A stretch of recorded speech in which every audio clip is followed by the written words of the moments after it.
Let me show you in 2 seconds flat why the rich get richer and the poor get poorer. I call it the success cycle. Real fast. Draw yourself 4 squares, put them up on the screen here. You'll see, as we do this, take a quick look. You'll notice you've got the word potential up in the left-hand square. Up in the right-hand square is the word action. Bottom right is the word results. Bottom left is the word belief, or another word for that would be a sense of certainty. Potential, action, belief, results. And notice there's arrows in a clockwise fashion where they just keep feeding each other over and over and over again. So again, it's potential, action, results, belief, or another word for that would be certainty. Now, did you ever notice how rich people tend to get richer and poor people to get poorer? And I don't just mean rich in financial terms. I mean people that are rich emotionally. Did you ever notice how happy people tend to get happier? And depressed people tend to get more depressed? How many have found this to be true? Say aye.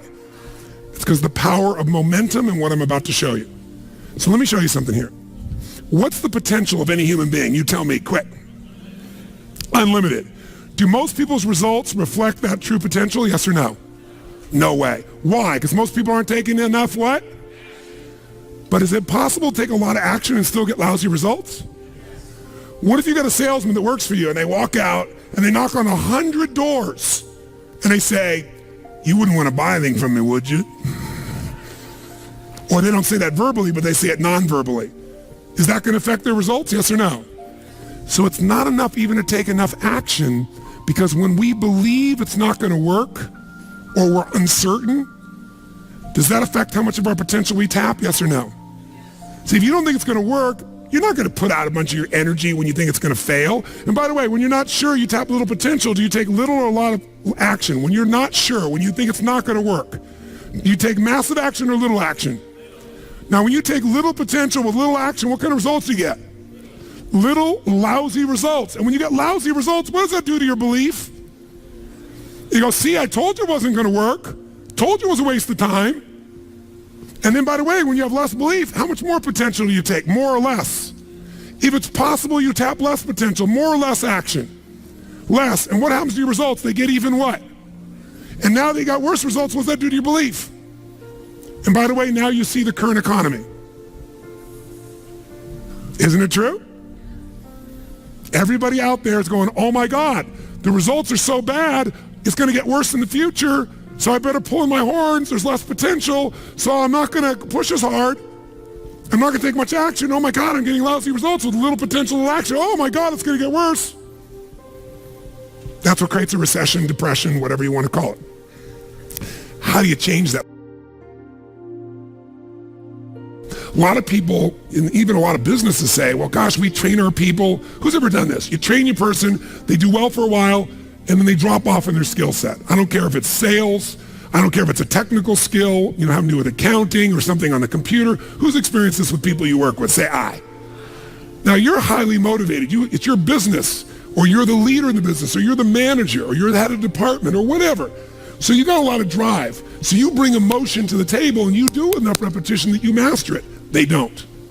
If you give up on them, you're losing and missing out on what it takes to train someone. So here's how training looks. In the beginning of training, when you first start doing something, how fast do people learn and make shifts? Slow or rapid? Huge rapid change happens, right? There's this giant growth that occurs. Now, what eventually happens to anybody when they start to learn something? A new sport, a new business, a new relationship. What do they get to? What do you call it? Plateau. So think of it this way. Some people, their philosophy of life is dabbling. Here's what a dabbler does. They take on a sport like, let's say, tennis. And when they're brand new, they know nothing about tennis. They don't know how to hold the racket. They don't know how to swing. They don't know how to keep score. They think love is an emotion when it's a zero, right? There's nothing, right? But from not knowing anything, in a short time with a little bit of training, do they get pretty damn good, yes or no?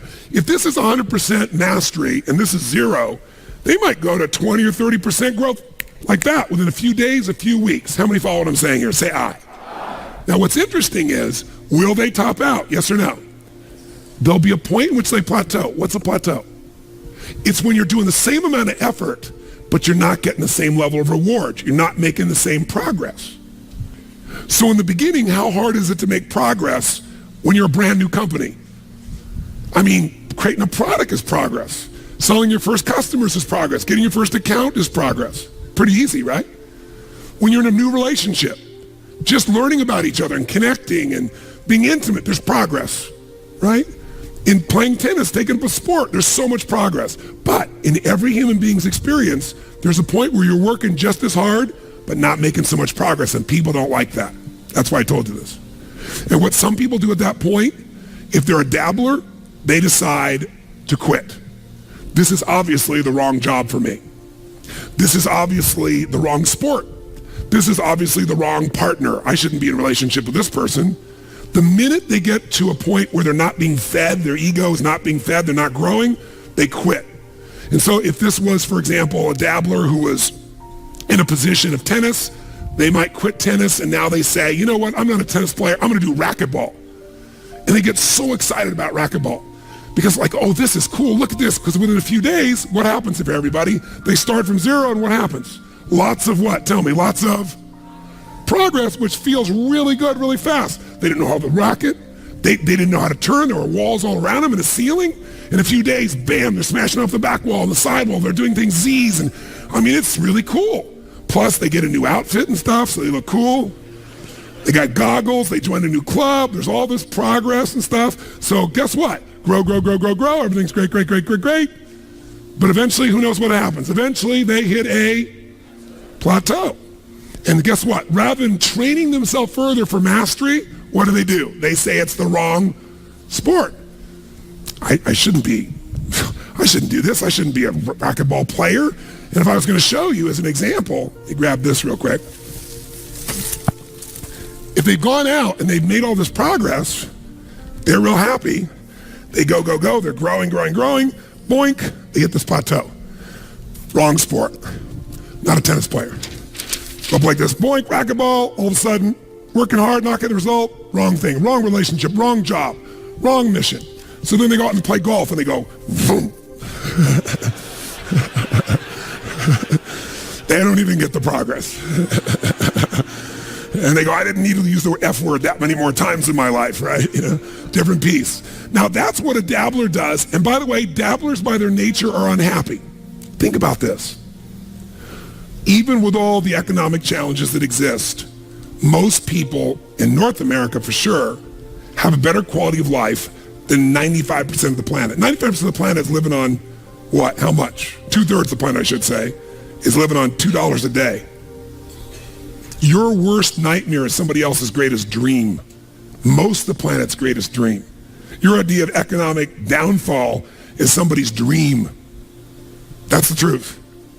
And so what happens, though, is, would you agree we have more choices, more freedoms, more opportunities today than any time in human history, yes or no? Are most people's happy? Is their happiness tied to the quality of life they really have? Because we're a world now that's shallow. Most people are dabblers. They try something for a while, doesn't work out, they do something else. Now, you wouldn't be in this room for 5 days if you were a dabbler, but how many of you got to deal with some of these dabblers out there? Say aye.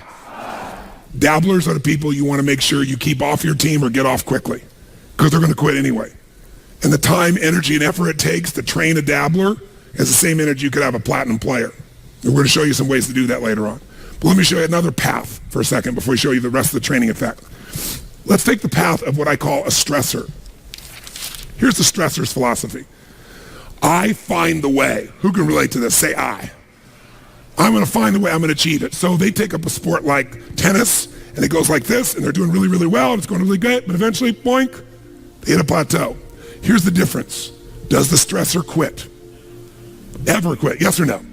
Absolutely not. What does the stressor do when it doesn't work out? What do? Do they settle for it? What if they actually get a little worse for a short time? What happens? They really get stressed and they go, screw this, I'm going to find a way, I'm going to break through, I'm going to learn a book, I'm going to find someone, I'm going to coach, I'm going to make this thing happen, I'm going to find a way, I'm going to find whatever it takes to make this thing happen. Poosh! And they break through, ladies and gentlemen. Come on, they break through, ladies and gentlemen. Who knows what I'm talking about here? Say I. And by the way, they break through and all of a sudden they start making progress and they're so happy, and all of a sudden, guess what happens? Boink. And they go, damn. How the hell, well, how could that happen? I've been working my tail off. I just had this breakthrough. I just worked through this thing. I just fought through it. But by the way, do they hit another plateau? Yes or no? So what happens here? Do they give up? Do they quit? Do they go, it's the wrong sport? What does the stressor do? They stress out. Shit, I'm gonna find a way. I'm gonna make this thing happen. I gotta make this thing. Come on, figure something out. Let's find this thing. I'm gonna work hard. I'm gonna make more calls. Gonna make this thing happen. And all of a sudden, eventually, what happens? Poof! Ladies and gentlemen, they break through again. Come on now.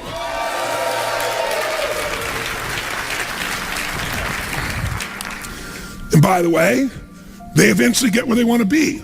The problem is they're so stressed out by the time they get there, they're so exhausted they can't enjoy it. Every person in this room who described failure described it for the following reasons. And I gave all the reasons: time, money, network we don't have, people we don't have, not the right management, not the right people, right? We don't have the resource. And they went through this whole thing. I said, what all these things, not of Supreme Court justices, what they all have in common is you're all saying we didn't have the resources to succeed. Money is a resource. Time is a resource. Technology is a resource. People is a resource. Experience is a resource.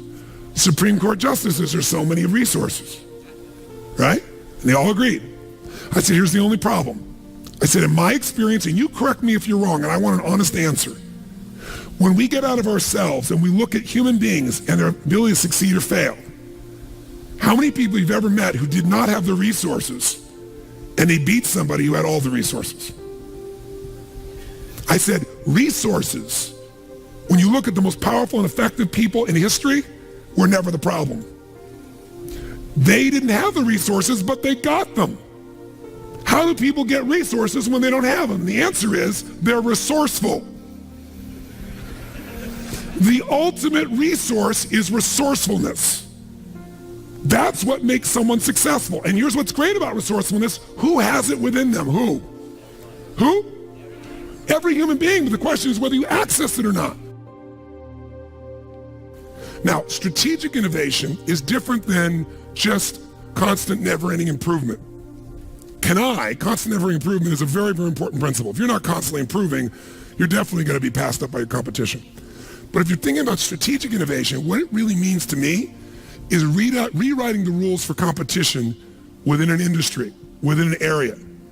When you change how people compete, when you change the rules, you take over that industry. You shift completely the game. So in my industry, the vast majority of people spoke and still do for 1 to 3 hours, which many of you yesterday wish I was one of those people. But that's usually it, because what it was is about inspiration, right? It's inspire people. And what happened for me is 90% of them are an hour or 90 minutes. And I was like, it's wonderful. That's a useful tool. But, inspiration is like motivation. Motivation's nice, and it's like a bath. It doesn't last, but you still take a bath every day. But my view was, how do I get people into immersion? How do I put people in an experience where their life really changes? And so I changed the game, and people never even considered saying, we're going to do 3 or 4 days and nights where you're going to go 50 hours. No one will sit there. They won't sit for a 3-hour movie that someone spent $200 million on. But I changed the game. I changed the rules, because once people got the result, even if in the beginning it was tough on them, by the end, the level of transformation was so huge, it changed the rules, it changed the game, it changed the size, it gave me a brand, it let me dominate an industry. Because when people walk up to me throughout my life, the number one phrase, you can see me anywhere in the world, dozen times a day, not in a seminar, just walking around, is, oh my God, Tony Robbins, you changed my life. It's like, I always say, you changed, but thanks for the credit, I'm glad I helped. But they'll say that like clockwork, every single time. That's different than I like your product. That's different than I enjoyed your seminar.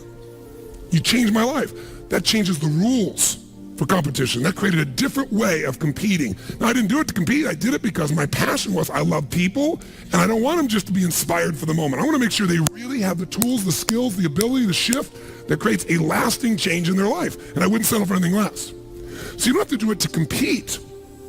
You strategically innovate because you're obsessed with meeting the needs of your clients. Is it the single most important skill in life? We hate the word selling, so I'll give you a word that it really is that doesn't have a negative connotation. It's the word that all leaders have. What would that word be? Influence. What changes companies is leaders. The only way to change a company is leadership. If I want to change a company that I own and I want to make a shift in that company, the number one thing I'm going to do is shifting leadership.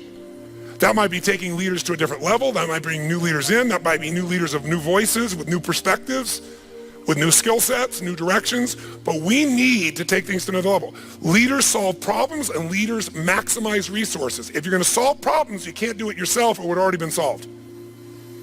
You have to get others to help you to do it. That requires influence. True? If you're going to get people to maximize resources, that requires influence. If you're going to get people to partner with you, provide you resources, capital, suppliers, anything, that requires influence. If you're going to have an impact on your kids or your community or the world, that requires influence. There is no more important skill of leadership than influence. And yet most of us think of it like selling, and as a result, we don't master influence. So I'm not here today to try and get you to become a master of influence in 45 minutes or so. Am I chatting with you here because we have so many of the speakers. This is the area of life I am most focused on. Because I know that if you can't influence, you can't lead. But if you can influence powerfully, intelligently, with integrity, there's no limit to whatever you can envision and what you can make real. And if your influence becomes not just you as the influence, but you're able to influence systems, people, company, culture. If you can turn other people into influencers, now whatever you vision about can be made into reality. And so as a skill of influence, we got to ask ourselves, how many agree leaders are what change companies? Raise your hand if you agree with that. Say aye. And leaders' number one skill is influence. If you agree, say aye. And then the question becomes, how do you influence? If I can be part of what helps you, but you do the major work or you make the final thing, you're going to own it more. So what I would do with people is I'd say, simple, here's your problem. I want you to write down what the problem is and describe it in 2 sentences max. This is your memo. 2 sentences, crystal clear that anybody will understand it. If you have to write more than 2 sentences, you have to tell them a paragraph, the question doesn't work. It has to be maximum of 2 sentences, ideally 1, so crystal clear anybody can understand it. That's number 1. So you write that down. You write down, define the problem with precision. Describe the problem or the request. And sometimes it's not a problem. Sometimes it's a request. Can we turn the air conditioning up? Can we turn it down? Can we have lunch at whatever time? Can we do this? Can we do that? Whatever the request may be. So they write it down. Then the second thing I have them do is describe 3 solutions to their request or problems. 3, and I use keywords, 3 cost-effective, intelligent, viable solutions. Might be viable, time viable, resource viable, whatever the case may be, viability. So what are 3 intelligent, practical, viable solutions that you believe we can implement, to solve this or to meet this need? By the way, why do I have them come up with 3? Someone tell me why. 1 choice is no choice. 2 choices is a dilemma. Until you have 3 choices, you're not at choice. That's my rule in life. You may not like all the choices. Whenever you think you have 1 choice is no choice. If you got 2, you're in a dilemma. There's always at least 3 choices. Plus, I'm making that person become a problem solver. If I solve the problem, they'll just have a new problem for me to solve. But if I can teach them to be a problem solver, the game changes. How many follow? Now, sometimes this is less efficient, but with a mass audience, it was very efficient. And then they turn that in, and then I then have a choice. I can now respond back by saying, circle, I accept your request, or I think solve the problem, we'll do it with your number 1. Or I could modify it, I'm willing to do that, but I think we need to do this and this is the way to do it. Or I could reject it and tell them why. And then we'd have this communication. It was very efficient. This is very different than, tell me what you think we should do in a suggestion box. So now, tell us your question and then tell us at least 3 answers.